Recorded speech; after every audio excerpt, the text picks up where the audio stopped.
Bună ziua!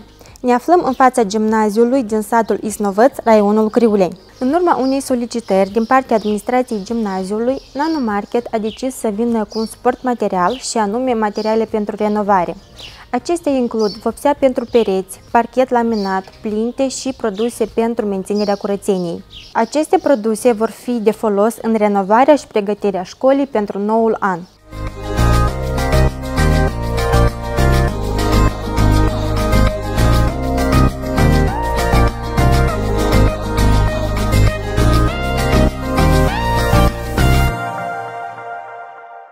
Cum ați decis să luați legătura cu Nano Market?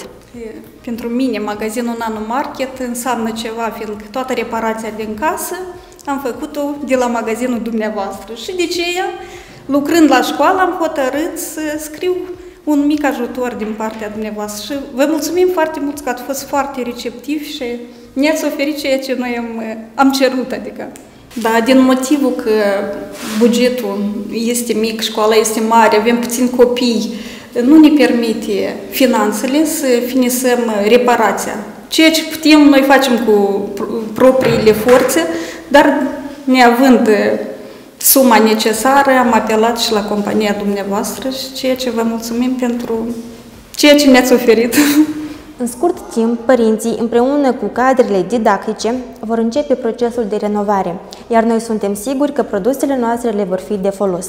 Nano Market investește în educație și contribuie la dezvoltarea comunității locale.